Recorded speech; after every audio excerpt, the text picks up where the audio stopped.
Hello, everybody. It's John Pollock alongside Jimmy Korderas, and this is our preview of WWE Backlash that's coming up Sunday from Richmond, Virginia, the home of the Hebners. Yeah.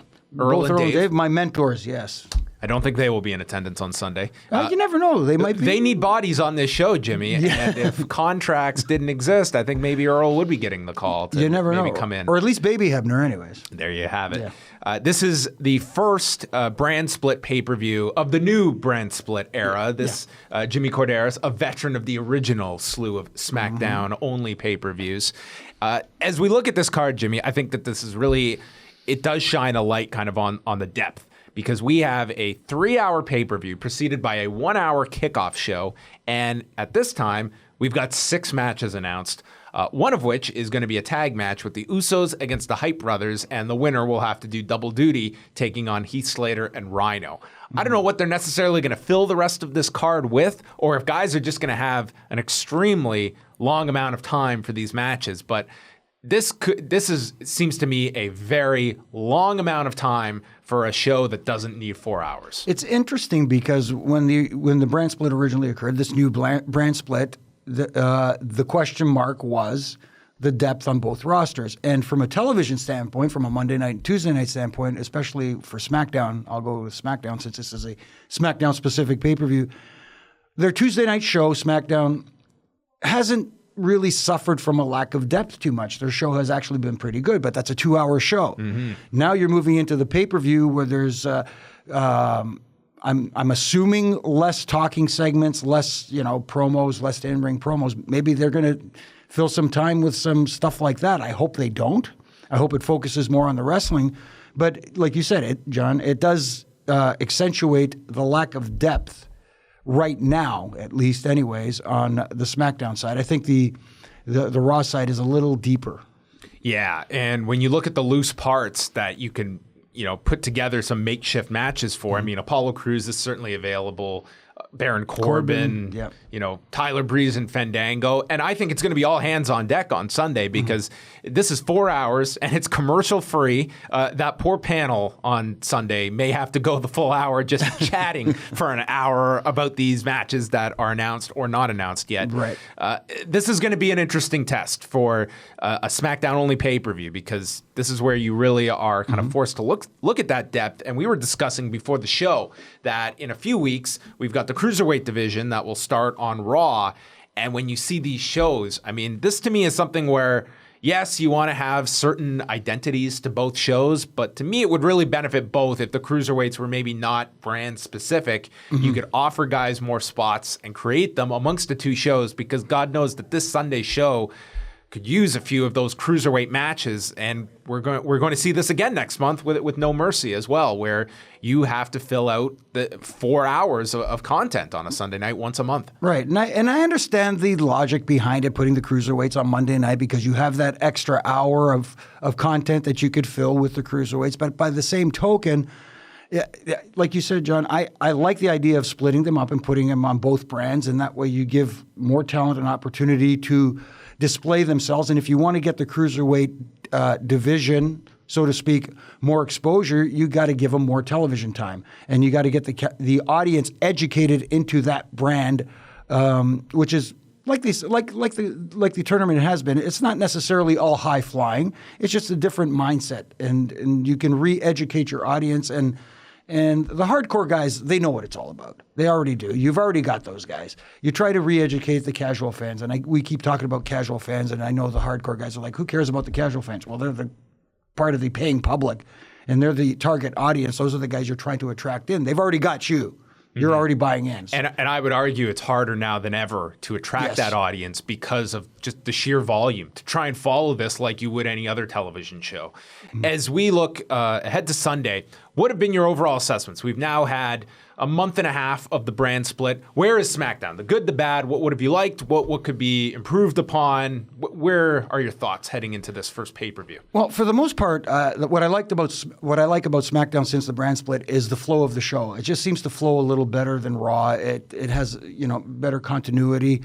Obviously, some segments I could do without, like for example, we'll get into the Dean Ambrose thing, but some of the stuff he's been doing, like showing up with the big foam hat. Which I thought they were going to be getting away from, and it seems that now it's a 180, and we're going back to that. Yeah. So some changes like that, I'd like to see the world champion a little more serious. But other than that, I mean, it's a good start. But the issue is going to be going forward is that talent, that depth. Do you watch Talking Smack most weeks? Most weeks I do. And I think that show's fantastic. I love it, and I love the fact that on the network, they do kind of break barriers and give it's unscripted. Yeah. I mean, that to me feels like it's bullet points that these talents go in, and they're given the freedom to go out there. And you get so much more mileage out of some of these characters, and we're learning more about them, and they're giving their personal motivations for a specific match.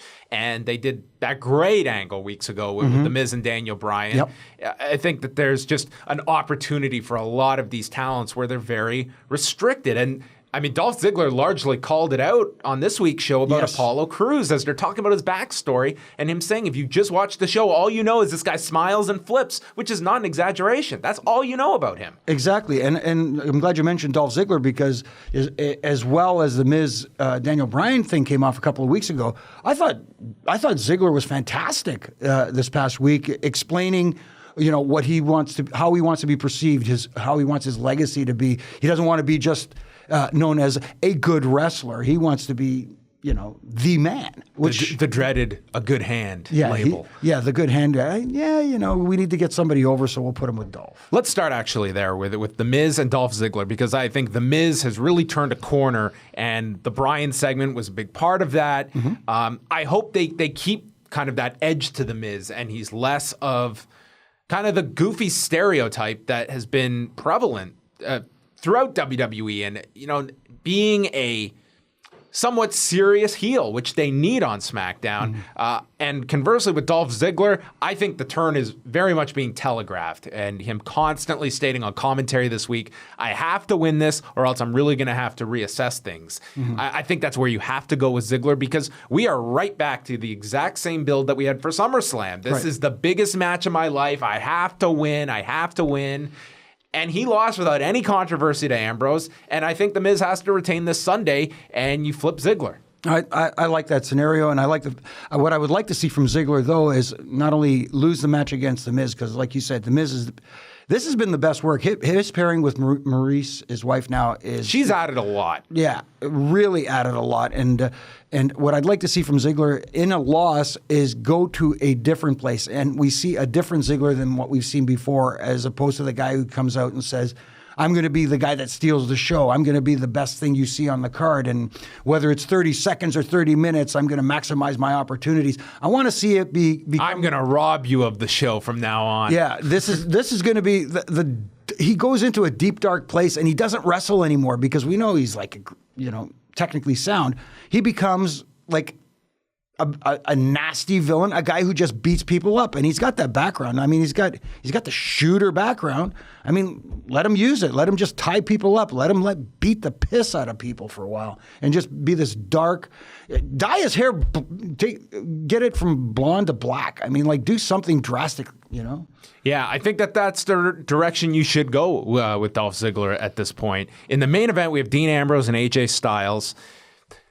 Average build, I think, at best. But I also feel that this is not ending on Sunday. I think just the depth issues we've discussed. You have another pay-per-view in October with No Mercy. I think this has to go beyond a one-match program, which you're going to see in this era of brand split pay-per-views, and the lack of depth.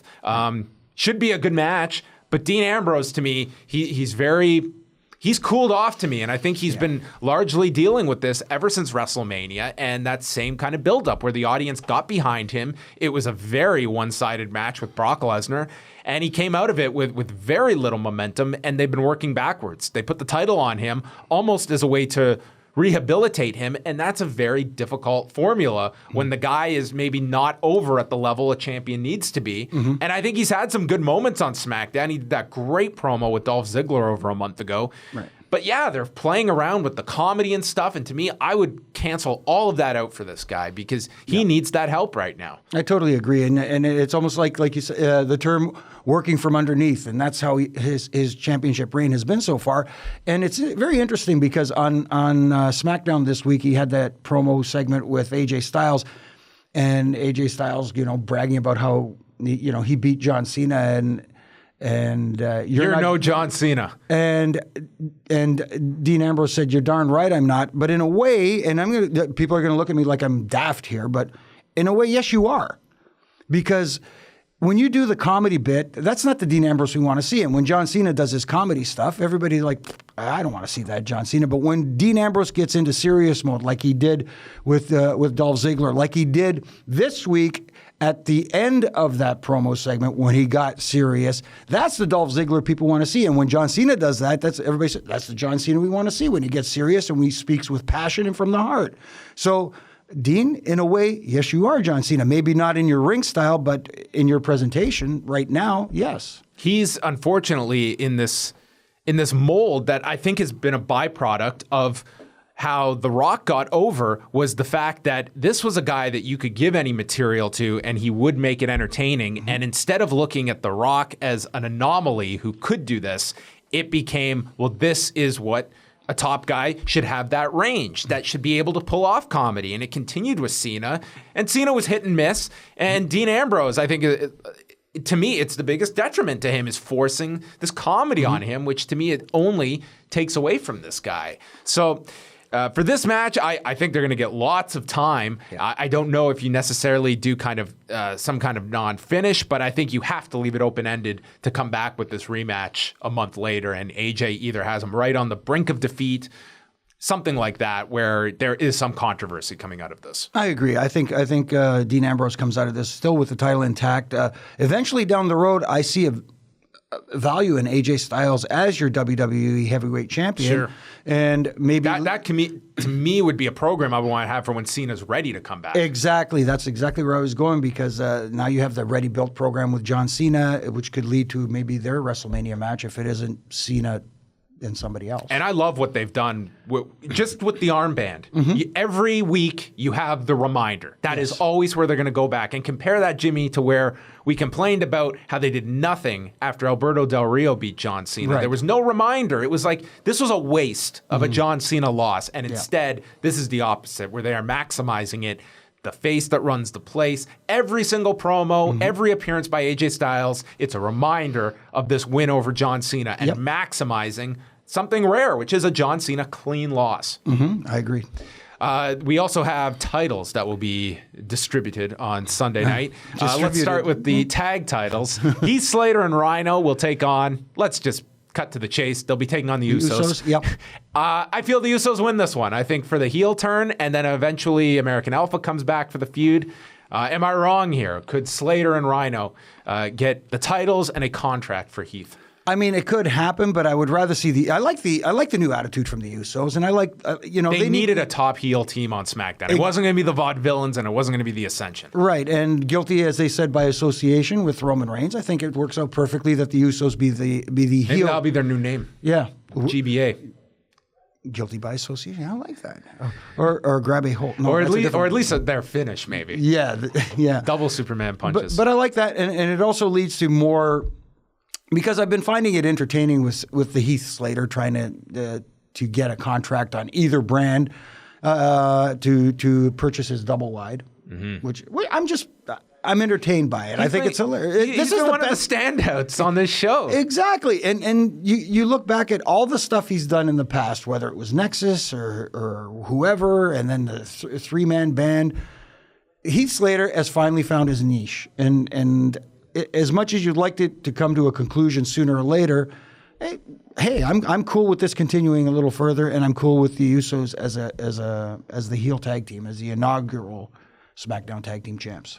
Women's match, it's a 6-pack elimination match for the title, meaning that we're going to stretch this one out. I mean, on a pay-per-view this long, we can do 5 eliminations. With all the women involved, does this end with one of two being Nikki Bella or Carmella coming out with the title and you feud for the title, or will those two somewhat cancel each other out and that feud will continue without a title? It's interesting because you have a lot of possibilities here. Do you want to go with a fresh face? It is the new era, so to speak. Or do you go with a Nikki Bella or possibly a Natalya? If you're going to go new era, maybe you're looking at Becky Lynch, but I think the value in Becky Lynch is the chase for the title. I think that's the better option there. I would probably think, Does the title glow in the dark? That's the question. Because that could be a tip-off. Yeah, I know. If it does go in that, I don't know. That just freaks me out. It just reminds me of some bad times in the 80s when I see that entrance, but that's something completely She's doing different. an LSD gimmick. Yeah, I mean, sometimes I'm freaked out on the couch. I have flashbacks. But anyways, I don't see Naomi. We're talking about little Spike Dudley, of course, right? Of course, yes. Yeah. But no, I see, for me, the choice is, I would almost think that maybe Nikki Bella would be the best choice right now because you'd accomplish two goals. You have somebody who has established heat with a certain segment of the audience because they'll automatically say that she was the choice because of who her relationship and association is with or something like that. Or maybe even Natalya. Maybe a heel. You know, I can see this one going almost any direction. Yeah. I could see them doing, the big baby face win where Nikki comes out of it and you have the immediate challenger. I could see Becky winning it and she's the baby face built around while you have a sub feud with Nikki and Carmella. I could see them just trying to surprise people and they put it on Carmella. I don't see it being Alexa or Naomi. No. But this is one where whatever outcome it is, I don't think it'll be all that stunning. I think there's many directions you can go. This is kind of a hard one to see one direction over the other being superior. And then we have Randy Orton and Bray Wyatt. What have you thought of the build-up here and the stories from Randy Orton and Bray Wyatt? You know what? I've always been a fan of the Bray Wyatt character. And I've, as much as people rail on the fact, on the way he's been booked, never winning a feud and, and so forth. I'm still a fan of the product, and I still see value in the Bray Wyatt character because, to me, his delivery is excellent. His promos, I think, are off the charts, usually, when they're not repetitious. Conversely, Randy Orton has, since he's returned from his shoulder injury, has almost felt like he's in a comfort zone, happy to be back and happy to be an active member of the roster, and I think his actual promos have been really good and believable. That said, with Randy coming off the horrendous loss to Brock Lesnar, Bray Wyatt really needs this win, basically. He needs to come out looking really strong against an established talent like Randy Orton if you're going to capitalize on that value that I see in him anyways. Mm-hmm. Yeah, this is one, do you see this as being a one pay-per-view program? Do you see this one continuing after Sunday? No, I would, because of the depth issues, again, I could see this continuing after Sunday because if Dean Ambrose gets by AJ Styles, even in the rematch afterwards, you need a heel to go after Dean Ambrose, assuming he's still the champion. If that's the case, then Bray Wyatt needs to come out of this looking very dominant. Whether it's a Sunday, and if they have a rematch again with Orton at is it No Mercy? No Mercy, yeah. He still has to look really dominant. Yeah. So as we head into this show, I think if this was like a 3-hour show, I think I'd be more optimistic, and I think some of the wrestling will be very good. I'm looking forward to the main event. Some of the idea. I've largely enjoyed SmackDown during this brand split. I just see it's such a long show, and I feel, man, this brand, I think if we could do a do-over, I think that they would have cherry-picked, whether it be a Cesaro, a Sami Zayn, a Neville. 3 guys that kind of don't have much of a direction on Raw. Just one of those guys adds so much to this roster, and they would be in so much more use on SmackDown than they are on Raw, where I feel most weeks, I mean, Cesaro does have the program with Sheamus, but the other two, it's just almost trying to find a role for them each week, and they can be so valuable on this brand and especially on a 3-hour pay-per-view. This is which could play into the, maybe down the line having trades, or have a talent get really pissed off and just say, listen, I feel like I'm being underutilized, trade me. Yeah. Or something like that. Yep, you could go that direction. There's a number of different options. Yep. It's coming up Sunday, Backlash from Richmond, Virginia, and you can catch the Law. It will be on, because of NFL football, we are now on midnight Eastern on TSN. Them again? Yeah, those NFL, I think this is their last year. Yeah. They're you done. think so? Yeah. They're done. Yeah. Midnight Eastern, TSN 1050 Toronto, TSN 1410 Vancouver. You can also listen at liveaudiowrestling.com. And Jimmy will be back next week as we will dissect Backlash and whatever goes down in Richmond.